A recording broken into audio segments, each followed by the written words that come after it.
بسم اللہ الرحمن الرحیم الصلاۃ والسلام علیکہ یا رسول اللہ وعلی آلکہ و اصحابکہ یا حبیب اللہ۔ کنز ایمان ریسرچ انسٹیٹیوٹ کی جانب سے 4 سالہ آن لائن درس نظامی کورس ہو رہا ہے جناب، اور اس کے فرسٹ سیمسٹر کے اندر ہم تفصیل النحو پڑھ رہے ہیں، اور یہ ہمارا ایک سبق مستثنیٰ کے بارے میں جاری ہے، سبق نمبر 32۔ تو یہ آدھا سبق ہوا تھا اور جو رہ گیا ہے وہ آج ہم کمپلیٹ کریں گے انشاءاللہ عز و جل۔ یہ منصوبات کی صورتیں ہم پڑھ رہے ہیں کہ منصوب کن صورتوں کے اندر منصوب ہوتا ہے، یہ مستثنیٰ کون سی ایسی صورتیں ہیں کہ جن کے اندر منصوب ہوتا ہے۔ تو یہ 5ویں صورت یہ سن لیں جی۔ فرماتے ہیں کہ جب یہ خلا اور ادا کے بعد آئے تو یہ عموماً منصوب ہوتا ہے۔ خلا اور ادا یہ وہی ہے کہ جو حروف جارہ کے اندر بھی آپ نے پڑھے ہوئے ہیں، باؤ تاؤ کاف و لام و واؤ منذ و مذ خلا، یہ وہی خلا ہے۔ ربا حاشا من ادا، ٹھیک ہے جی۔ یہ خلا اور ادا کے بعد آئے تو یہ عموماً منصوب ہوتے ہیں، جیسے جا انل فوجو ادا او خلا جندی، یعنی یہاں یہ دیکھیں ادا لگا لیں یا خلا لگا لیں، دونوں میں سے ایک، اس لیے یہ او انہوں نے لکھا ہے، تو دونوں میں سے کوئی ایک لگے گا۔ جندین فرماتے ہیں کہ میرے پاس فوج آئی سوائے ایک جندی کے، سوائے یعنی ایک فوجی کے، ساری قوم میرے پاس، ساری فوج جو ہے میرے پاس آئی۔ یہاں ایک نوٹ دے رہے ہیں کہ جب ما ادا ما خلا، ادا اور خلا کے بعد مستثنیٰ مفعول بہ کی حیثیت سے منصوب ہوتا ہے۔ فرماتے ہیں کہ یہ جو انہوں نے کہا ہے نا کہ ما ادا ما خلا، ادا اور خلا کے بعد مستثنیٰ جو ہے منصوب ہوتا ہے، تو وہ کہتے ہیں وہ اس حیثیت سے کہ وہ مفعول بہ ہوتا ہے، مفعول بہ ہونے کی حیثیت سے منصوب ہوتا ہے، کیونکہ یہ فعل ہیں، یہ سارے کیا ہیں؟ فعل ہیں، ان کا فاعل ہمیشہ ضمیر مستتر ہوتی ہے۔ فرماتے ہیں کہ یہ فعل ہے اور فعل کے اندر ایک ضمیر ہوتی ہے جو کہ مستتر ہے، وہ اس کا فاعل بن رہی ہے۔ لیسا اور لا یکونو کے بعد مستثنیٰ خبر ہونے کی وجہ سے منصوب ہوتا ہے، چونکہ یہ لیسا اور لا یکونو آپ کو پتہ ہے کہ یہ لیسا فعل ناقص ہے، تو اس اعتبار سے ان کے بعد یہ یکونو جو ہے یہ بھی فعل ناقص ہے، تو اس کے بعد جو ہے وہ خبر ہونے کی وجہ سے منصوب ہوتی ہے۔ چونکہ یہ فعل ناقص ہے تو یہ اسم کو رفع اور خبر کو نصب دیتے ہیں، تو اس اعتبار سے یہ منصوب خبر ہونے کی وجہ سے منصوب ہوتا ہے۔ ان کا اسم بھی ضمیر مستتر ہوتی ہے۔ فرماتے ہیں کہ ان کا اسم کون سا ہوگا؟ وہ ضمیر ہوا ضمیر ہے اس کے اندر جو کہ مستتر ہے۔ نیز یہ افعال اپنے مفعول بہ اور خبر سے مل کر مستثنیٰ منہ سے حال بنتے ہیں، اور مستثنیٰ منہ ذل حال ہوتا ہے۔ تو یہ اب یہ ایک نئی چیز ہے آپ کے لیے کہ یہ افعال، یہ تمام افعال اپنے اسم اور خبر یا مفعول بہ سے مل کر مستثنیٰ منہ کا حال بنتے ہیں، اور جو مستثنیٰ ہوتا ہے وہ مستثنیٰ منہ ذل حال ہوتا ہے، ٹھیک ہے جناب۔ یہ حال ذل حال بنیں گے آپس میں، تو یعنی یہ ہے، آپ یوں سمجھ لیں، آسان کر لیں کہ اس کو مستثنیٰ اور مستثنیٰ منہ نہیں کہیں گے بلکہ حال اور ذل حال کہیں گے۔ آگے جناب یہ صورت تھی کہ منصوب اور عامل کے مطابق اعراب کہاں کہاں ہوگا، یعنی آپ چاہے تو منصوب پڑھ لیں مستثنیٰ کو، چاہے تو عامل کے مطابق اعراب دے لیں، وہ والی صورتیں کون سی ہیں؟ فرماتے ہیں کہ اگر کلام غیر موجب ہو، مستثنیٰ متصل الا کے بعد واقع ہو، یا اب غیر موجب اور مستثنیٰ متصل یہ پہلے یہ گزر چکا ہے، یہ اگر تو آپ نے پہلا اس کا حصہ سنا ہے اس سبق کا تو آپ کو انشاءاللہ پھر کوئی مسئلہ درپیش نہیں ہوگا۔ کہتے ہیں کہ اللہ کے بعد واقع ہو، نیز مستثنیٰ منہ مذکور بھی ہو، تو مستثنیٰ کو منصوب پڑھنا اور مستثنیٰ منہ کے مطابق اعراب دینا دونوں جائز ہیں، ٹھیک ہے جناب۔ اچھا، اس کو مستثنیٰ غیر مفرغ، غیر مفرغ کیا ہوتا ہے کہ جس کا مستثنیٰ منہ مذکور ہو اس کو غیر مفرغ کہتے ہیں، بھی کہتے ہیں، جیسے ما اسمرت الاشجار الا شجرۃ، درخت پھل نہیں لائے سوائے ایک درخت کے۔ تو اب زیادہ درخت تھے تو وہ کہہ رہا ہے کہ صرف ایک درخت ہی پھل لایا ہے، تو وہ اس نے اس طریقے سے کہہ دیا کہ ما اسمرا تل اشجارو الا شجرتن، کوئی درخت بھی پھل نہیں لایا مگر صرف ایک ہی درخت پھلدار ہوا ہے۔ آپ ذرا یہاں غور کریں کہ یہاں غیر کلام غیر موجب ہے، ٹھیک ہے، کلام نفی میں ہے نا تو نفی غیر موجب ہوگا، اور کلام ہے بھی متصل، ٹھیک ہے، جنس سے ہے۔ تو اب اس کو اس مستثنا کو اعراب ہم عامل کے مطابق اعراب دے دیں، چاہے تو اس کو جو ہے نا نصب پڑھ لیں، دونوں جائز ہیں۔ دوسری مثال جیسے ما سلمتو علی القادمین الا الاولا، میں آنے والوں کو سلام نہیں کیا مگر پہلے کو، یعنی جو پہلے آیا اس کو میں نے سلام کیا اور کسی کو میں نے سلام نہیں کیا۔ ان مثالوں میں شجرتن اور الاولا کو مستثنی منہ کے مطابق پڑھنا بھی جائز ہے۔ اب دیکھیں وہ کیا کہہ رہا ہے، ذرا غور کریں۔ ما اسلم تو میں نے سلام نہیں کیا، تو وہ یہی کہنا چاہتا ہے نا میں نے سلام صرف ایک کو کیا ہے، ٹھیک ہے جی۔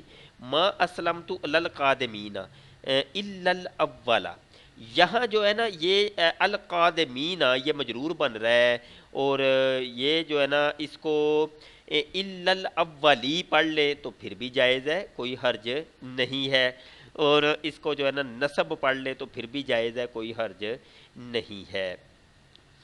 آگے جناب علی محترم یہاں جو ہے یہاں دیکھیں ذرا، شاجرہ تن کو شاجرہ تن بھی پڑھ لیں تو پھر بھی جائز ہے، یہ یعنی عامل کے مطابق اس کا اعراب ہو جائے گا تو پھر بھی کوئی حرج نہیں ہوگا۔ آپ یہاں صرف ایک صورت بتا رہے ہیں کہ عامل کے مطابق اعراب کی صورت، اگر کلام غیر موجب ہو، غیر موجب آپ کو پتہ ہے کیا ہوتا ہے، منفی کو غیر موجب کہتے ہیں، غیر موجب ہو اور مستثنی منہ مذکور نہ ہو، مستثنی منہ مذکور نہیں ہے، وہ تو مستثنی بِإِلَّا کا اعراب، یعنی اللہ کے ساتھ جو مستثنی ہوگا اس کا اعراب مستثنی منہ محذوف کے مطابق ہوگا، یعنی اگر مرفوع محذوف ہے تو مستثنی مرفوع، اور اگر منصوب یا مجرور محذوف ہے تو مستثنی بھی منصوب یا مجرور ہوگا۔ اس کو مستثنی مفرغ کہتے ہیں، یعنی جس کا مستثنی منہ مذکور نہ ہو بھی کہتے ہیں، ٹھیک ہے۔ ایک تو غیر مفرغ اوپر گزر گیا ہے، اور یہ ہے اب مفرغ، تو مفرغ اور غیر مفرغ کی تعریفیں بھی آپ کو آنی چاہیے۔ جیسے لا یہلک الا الفاسق، سوائے فاسق کے کوئی ہلاک نہیں ہوگا۔ دوسری مثال سن لیں کہ ما صاحبتو الا الاخیار، میں نے نیکوں کے سوا کسی کی مصاحبت نہیں کی۔ تیسری مثال جیسے لا تسود الاقوام الا بالاخلاق، قومیں اخلاق کے ساتھ ہی سردار بنتی ہیں۔ پہلی مثال میں احدن فاعل، دوسری مثال میں احدن مفعول، اور تیسری مثال میں بشیء مجرور مستثنی منہ محذوف ہے۔ کہتے ہیں یہ چیزیں محذوف ہیں، اس لیے الفاسق الاخیار اور بالاخلاقی مرفوع منصوب اور مجرور ہیں، ٹھیک ہے جی۔ تو یہ ہے کہ عامل کے مطابق ہی اعراب ہوگا، کوئی اور اعراب نہیں ہوگا۔ تو یہ ساری مثالوں میں بالترتیب انہوں نے بتایا ہے، آپ خود یہ دیکھ سکتے ہیں۔ تو یہاں آگے جناب کہتے ہیں کہ مجرور کی صورت، وہ کون سی صورت ہے کہ صرف مجرور ہی اعراب ہوگا، کوئی اور اعراب نہیں دیں گے۔ کہتے ہیں کہ اگر مستثنا لفظ غیر اور سوا کے بعد واقع ہو تو مضاف الیہ ہونے کے اعتبار سے مجرور ہوگا، چونکہ یہ غیر اور سوا جو ہے یہ ہمیشہ مضاف استعمال ہوتے ہیں اور ان کا ما بعد مضاف الیہ بنتا ہے، تو اس لیے یہ مجرور ہوگا۔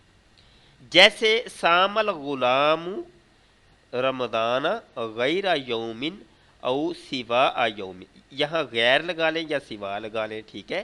غلام نے ایک دن کے سوا رمضان کے روزے رکھے، یعنی ایک دن کے علاوہ تمام روزے اس نے رکھے، تو یہاں چونکہ یہ غیر کے بعد یہ مستثنی آیا ہے یوم، تو اس کو یومن پڑھیں گے چونکہ یہ مضاف بن رہا ہے۔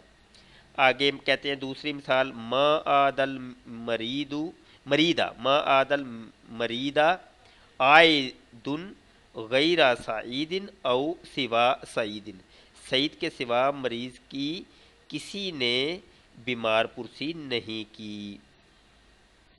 تو یہاں دیکھیں غیر کے بعد سعید آیا ہے اور سوا کے بعد سعید آیا، تو یہ دونوں جو ہے مجرور ہے مضاف الیہ ہونے کی وجہ سے۔ ایک اور آگے بتا رہے ہیں کہ حاشا کے بعد اکثر اور ادا اور خلا کے بعد کبھی کبھی مستثنی مجرور ہوتا ہے، اس وقت یہ حرف جر ہوتے ہیں۔ اب جب یہ یعنی ادا اور خلا اور ان کے حاشا کے بعد جب مستثنی مجرور ہوگا نا، تو یہ سمجھا جائے گا کہ یہ جار ہے، حروف جار کے طور پہ استعمال ہوئے ہیں، جیسے کتفت الازہار خلل وارادی او عدل وارادی او حشل وردی۔ تو یہاں آپ دیکھیں حاشا کے بعد الوردی آیا ہے تو یہ مجرور ہے، یہ حرف جار کے طور پہ آیا ہے۔ ادا کے بعد یہ الورد آیا ہے تو یہ مجرور ہے کہ یہ ادا حرف جار کے طور پہ آیا ہے، اور خلا کے بعد الوردی مجرور ہے تو یہ حرف جار کے طور پہ آیا ہے اور اگلا مجرور ہے۔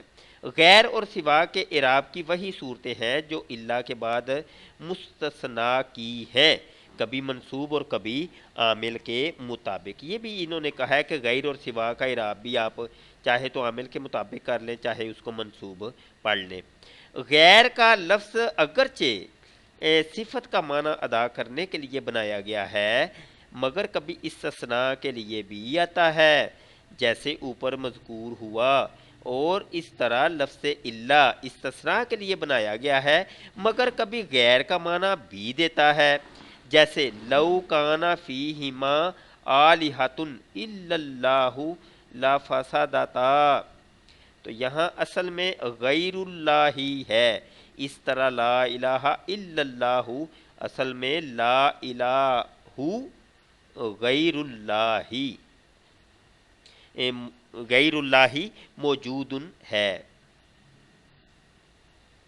یہاں جو ہے نا یہ پیش غلطی سے لکھی ہوئی ہے، اس کو آپ صحیح کر لیں، لا الہ، تو یہ جو ہے نا یہ پرنٹنگ کی غلطی ہے، لا الہ الا اللہ، اور یہ اصل میں جو ہے نا لا الہ غیر اللہ موجود، یہ اصل میں پورا یہ تھا۔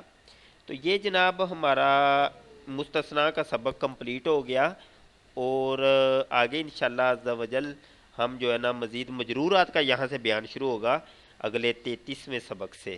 مستثنیٰ کے سبق کو اچھے طریقے سے آپ ذہن نشین کریں، اور اس میں سے زیادہ تر جو استعمال تھا نا، یہ منصوب جو ہے نا، یہ منصوب والا زیادہ استعمال ہے، اس کو آپ زیادہ فوکس کریں۔